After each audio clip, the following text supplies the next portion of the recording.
Vous vous présentez pour ces départementales. Présentez-vous justement un peu votre parcours politique, associatif et personnel. Alors, je m'appelle Eva Belin, j'ai 36 ans. Je réside à Ondres depuis 5 ans et je suis native de Tarnos. J'ai 2 enfants et je travaille à la caisse primaire d'assurance maladie de Bayonne depuis une quinzaine d'années. J'ai commencé à militer il y a bien longtemps, quand je résidais encore sur Tarnos, il y a une quinzaine d'années. J'ai connu Jean-Marc à ce moment-là et depuis que je suis arrivée sur Ondres, j'ai réussi à me réengager dans mon militantisme, notamment l'année dernière au sein de l'équipe Front de Gauche qui avait mené campagne aux élections municipales, puisque je figurais sur cette liste. Depuis ça, je milite au niveau d'une association qu'on a créée sur Ondres qui s'appelle Océan et que je co-préside. C'est une association qui est une association citoyenne qui sert un petit peu de relais entre les habitants ondrais et la municipalité et qui a vu le jour grâce aux personnes qui étaient sur notre liste l'année dernière, qui ont bien voulu nous suivre et qui nous permettent de soutenir un petit peu l'action des 2 membres de notre liste qui ont pu être élus au conseil municipal. Bonjour, donc je suis Jean-Marc Lespade, j'ai 48 ans. Je partage ma vie avec ma compagne Claudine, qui est aide-soignante à l'hôpital de Bayonne. Nous avons 2 jeunes filles qui sont adolescentes, Pauline et Clara.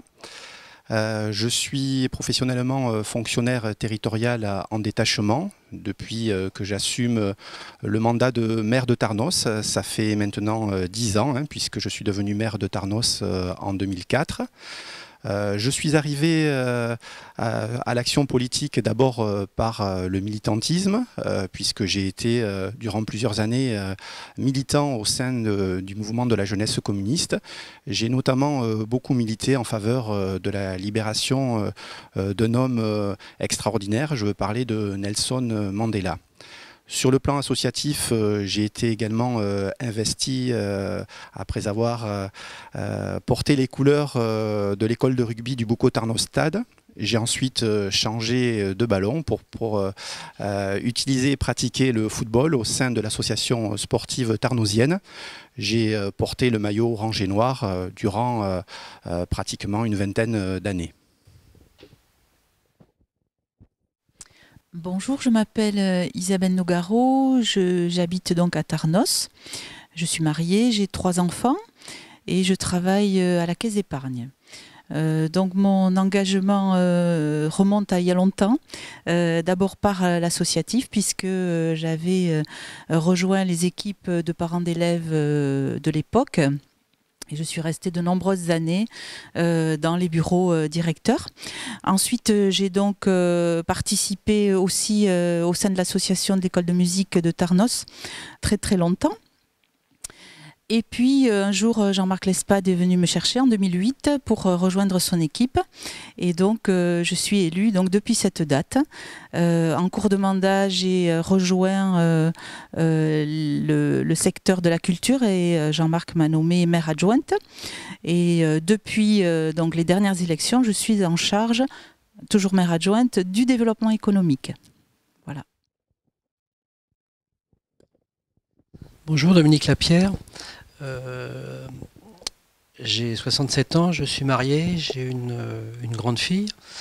Je suis retraité depuis 3 ans du ministère de la Jeunesse et des Sports et de la vie associative. J'ai eu une carrière professionnelle de tournée autour du sport. Je suis donc suppléant de Jean-Marc Lespade.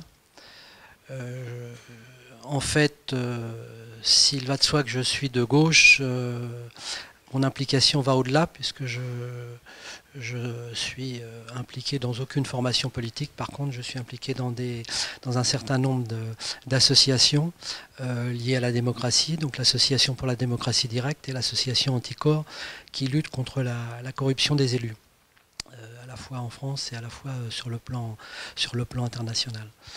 Je me suis engagé dans cette aventure, si l'on peut dire, parce que je trouvais que la démocratie est une chose qui est relativement fragile et que le fonctionnement des institutions doit être préservé, et les citoyens doivent avoir plus de possibilités de s'exprimer, et que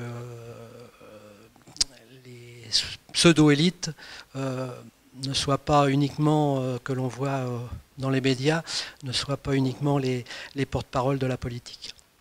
Voilà. Pourquoi Front de gauche? Pourquoi ne pas être dans un gros parti pour avoir plus de chances d'être élu? Nous sommes dans un gros parti, ou plus exactement soutenu par un certain nombre de formations politiques, parmi lesquelles les formations du Front de gauche, le Parti communiste français, le Parti de gauche, mais également des citoyens sensibles à toutes les questions liées à l'environnement. Je voulais souligner le fait que notre slogan de campagne est particulièrement explicite, hein, contre l'austérité, ensemble nous pouvons. Ça démontre d'une part notre opposition claire et nette à la logique d'austérité qui est impulsée malheureusement par le gouvernement actuel et qui vise à imposer aux collectivités territoriales une véritable cure d'austérité, à tel point que nous sommes en capacité de faire une évaluation des sommes que le département des Landes ne percevra plus dans les prochaines années. D'ici 2017, on évalue à une perte de moins 25 millions d'euros, donc ce qui va sans doute mettre le département dans une position délicate. Donc nous contestons cette logique d'austérité. En même temps, nous nous inscrivons bien sûr dans une orientation de construction. C'est la raison pour laquelle nous faisons un certain nombre de propositions en matière de développement économique, en matière d'emploi bien sûr, puisqu'on sait que la principale préoccupation des habitants des Landes et du Seignance, c'est l'emploi et le pouvoir d'achat. Également des propositions en matière de logement, avec un soutien qui doit être accru à nos yeux en faveur de l'Office public de l'habitat des Landes, mais également des propositions concernant l'action sociale, l'éducation, le sport et la culture. Justement, quels sont les 3 points les plus importants pour vous? Aujourd'hui, on entend parler beaucoup de chômage, d'emploi. Comment vous comptez attaquer ce problème? Eh bien, nous avons déjà sur le Seignance une belle expérience que l'on a envie de porter au niveau du département. On est ici sur un site un peu particulier, hein, c'est le lotissement Bertin, où des expériences très concluantes, voire même reconnues, hein, aujourd'hui, au niveau régional, au niveau national, se sont passées et continuent de se passer. Je veux parler d'une autre façon de voir l'économie, plus soucieuse de l'humain, plus soucieuse de l'environnement. Cela s'appelle l'économie sociale et solidaire. Ici, on a réussi à mettre autour d'une table des entreprises qui avaient des problématiques, hein. Par exemple, eh bien, trouver des salariés qui soient qualifiés, gérer aussi leurs effectifs. Donc on a réussi à mettre autour de cette table des entreprises, des salariés qui étaient aussi en recherche d'emplois durables, également des élus, hein, puisque les élus sont à cette initiative, et des acteurs locaux. Et donc cela donne aujourd'hui une formidable dynamique ici sur le Seignance, puisque vous avez le comité de bassin d'emploi du Seignance qui aujourd'hui porte cette dynamique économique. Cela se traduit tout simplement par des réussites en termes d'emploi, des réussites également en termes de coopération, puisque notre maître mot c'est ça, hein, c'est rendre acteurs les partenaires pour pouvoir avancer et créer de l'emploi ici au niveau de notre Seignance que l'on veut porter au niveau du département. Si vous permettez. En complément de ce que vient d'indiquer Isabelle Nogaro, on peut également souligner le fait que nous portons une attention particulière sur un certain nombre de projets industriels. Nous sommes à quelques mètres simplement de l'entreprise Turboméca, qui est l'entreprise phare du Seignance. Celle-ci envisage un projet de modernisation de son site sur Tarnos. Hein. Je rappelle que l'entreprise compte 1500 salariés. Nous sommes également très attentifs aux projets qui pourraient venir voir le jour sur la zone industrialo-portuaire de Tarnos, comme sur les projets, bien sûr, des parcs d'activités économiques du Seignance, sur Saint-Martin-de-Seignance, sur Ondres et sur Tarnos. Justement, le département, les intercommunalités, les communes, comment on fait travailler tous ces gens-là ensemble? Est-ce que chacun se débrouille dans son coin ou pour vous, c'est un travail collectif? Vous l'avez compris, et Isabelle vient de le dire, notre philosophie c'est de miser sur la coopération. Nous considérons effectivement que l'ensemble des acteurs, le département en ce qui le concerne, l'intercommunalité, les communes, et j'y rajouterai bien sûr la région, puisque à l'heure où on vous parle, on ne connaît pas, puisque nous sommes dans une période où la réforme territoriale est actuellement discutée. Ça signifie que nous ne connaissons pas les compétences qui seront assumées notamment par le département. Il est question que la région prenne plus d'importance en matière de développement économique. Ça signifie qu'il faudra également travailler avec l'organisation régionale. On va un peu changer de sujet, mais qui pour moi est vraiment au cœur de ça, c'est Je suis Charlie. En début d'année, malheureusement, il y a eu tout un drame. Pour vous, aujourd'hui, quasiment 2 mois plus tard, où on en est, qu'est-ce que ça représente au moment d'une élection? Alors on va pas se mentir, ce qu'on pourra dire là-dessus seront que des banalités par rapport à ce qui a été dit jusqu'à présent, on va faire que des redites.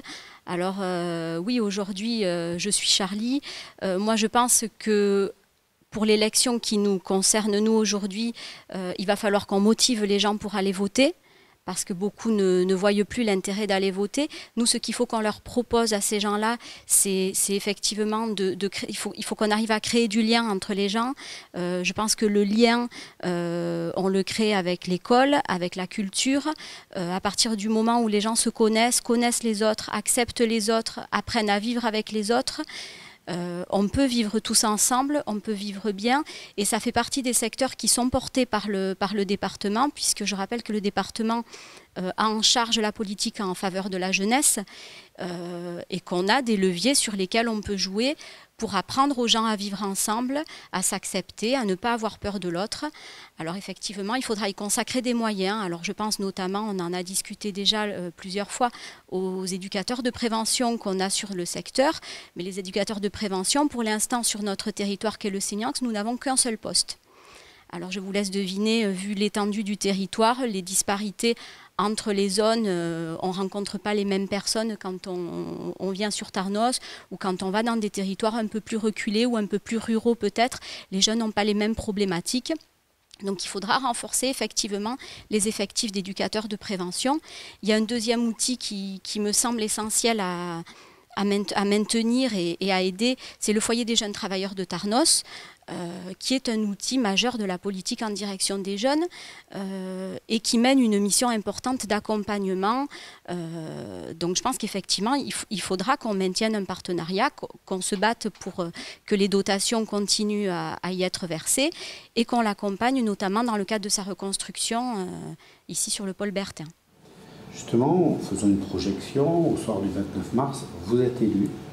Quels sont les domaines? On sait qu'il va y avoir des commissions, des postes qui vont être distribués. Quels sont, vous, les domaines dans lesquels vous avez postulé, ou est-ce que vous voulez vous investir au niveau du département à titre personnel? Alors vous l'aurez compris, on est tous les 4 très différents, que ce soit par nos compétences ou nos expériences. Je pense que jusqu'à présent, on s'est assez naturellement réparti tous les domaines, sans peut-être même jamais trop en parler entre nous, mais ça s'est fait très naturellement. Moi, pour ma part, je pense que je porterai peut-être plus tout ce qui est social, tout ce qui a trait à la jeunesse, éventuellement la culture aussi. Et puis, je pense que chacun va dire un petit mot sur les domaines qui l'intéressent. En dehors, bien sûr, de l'action économique, dont vous avez compris effectivement qu'elle m'est très chère, et en même temps, il s'agit aussi peut-être de faire profiter l'expérience que nous vivons sur Tarnos et le Seignance en matière notamment d'économie sociale et solidaire. Donc il va de soi que, en ce qui me concerne, je suis très intéressé par tout ce qui a trait à l'économie et au développement de l'emploi. Il y a également d'autres sujets qui m'intéressent. Je veux peut parler bien évidemment de la gestion publique de l'eau, puisque le département des Landes est certes un département qui est très en pointe sur cette question, mais il a forcément besoin d'élus militants qui défendent justement la gestion publique de l'eau, puisque l'eau est un bien commun de l'humanité, ce n'est pas une marchandise, et il faut continuer à faire en sorte qu'elle échappe à l'appétit des grandes multinationales. Pour vous, aujourd'hui, on est dans une élection. Quels sont les vrais enjeux de cette élection? Pourquoi, je dirais, il faut vraiment que les gens s'investissent et que vous allez apporter au niveau départemental? Mais les vrais enjeux de cette élection, ils sont à la fois difficiles à déterminer, puisque c'est un petit peu bizarre, mais on est dans une élection où on ne connaît pas tout à fait complètement les règles du jeu. Donc déjà, il y a peut-être à intervenir sur quelles seront les futures règles du jeu et quelles sont les règles du jeu que nous voulons conserver dans le cadre de la réforme territoriale. Pour moi, je crois qu'il est également extrêmement important. On est dans un département où la nature joue un rôle important. Et je pense qu'il faut, dans les années à venir, dans les 25 ans à venir, être très attentif à l'équilibre qu'il pourra y avoir entre le tourisme et la préservation de l'environnement, de notre milieu, qui est reconnu par tous comme exceptionnel. Justement, vous soulevez un point qui est presque un paradoxe, parce que d'un côté, il faut générer de l'économie pour créer de l'emploi, mais d'un autre côté, on veut garder la qualité de vie qui est reconnue partout des Landais. Donc justement, comment on peut faire pour arriver à faire avancer ces deux éléments en même temps? Vous posez une question tout à fait pertinente en matière de développement urbain. Cela signifie qu'il faut sans doute réfléchir autrement, en veillant à ne plus envisager l'étalement urbain, c'est-à-dire il faut arrêter de consommer autant d'espace qu'on a pu le faire par le passé. De toute façon, on sait que si on suivait la même logique, on irait dans le mur. Donc ça signifie qu'il faut envisager la densification des villes, et notamment des centres-bourgs, des centres-villes, tout en gardant bien sûr une conception à taille humaine. Il faut que les habitants continuent de bénéficier d'un cadre de vie attractif. Il faut rappeler que le département des Landes est de ce point de vue un département très attractif justement par rapport aux conditions de vie qui sont offertes. Et puis il y a aussi des problématiques et des questions à développer. Je pense notamment à ce qui a trait à la mobilité. Nous sommes également très favorables au développement des transports collectifs. Nous défendons notamment le projet de bus à haut niveau de service sur la commune de Tarnos, et avec bien sûr un intérêt pour les habitants d'Ondres, dans la perspective de l'extension ensuite de ce service au Rondré et au Saint-Martinois et à l'ensemble des habitants du Seignance.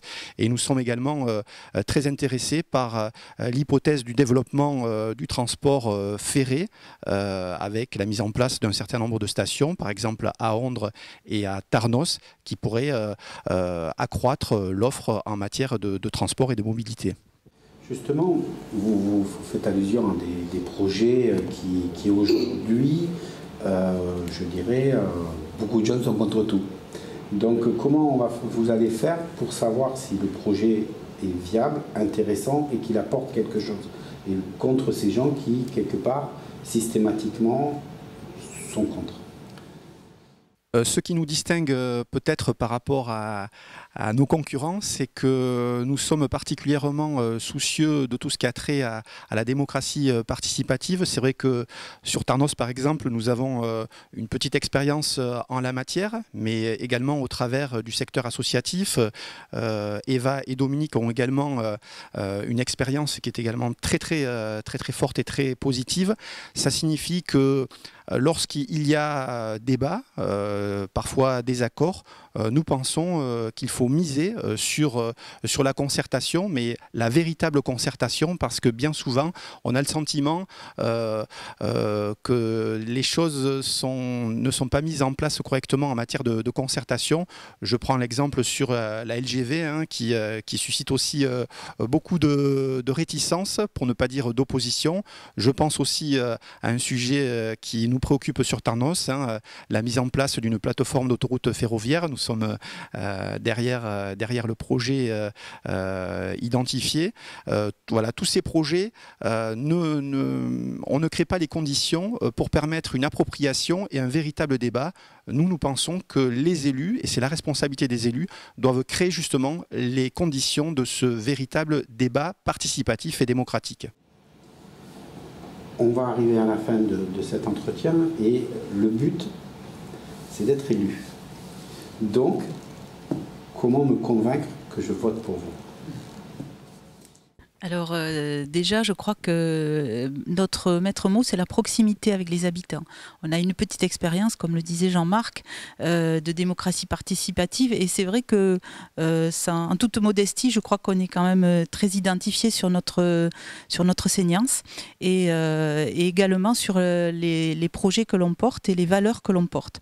Donc je pense que déjà, il y a cette reconnaissance indéniable. Après, je crois qu'on porte aussi des valeurs d'espoir dans notre candidature et on n'accepte pas la fatalité telle que aujourd'hui on peut l'entendre, et je crois que ça, les gens ont besoin de cet espoir, besoin de se sentir en sécurité avec des élus qui n'ont pas peur de monter au créneau, et je crois que l'équipe que nous formons répond à ça, et je crois qu'on pourra, grâce à nos porte-à-porte, convaincre le plus grand nombre d'électeurs de prendre la parole et de dire voilà, je veux ça pour demain.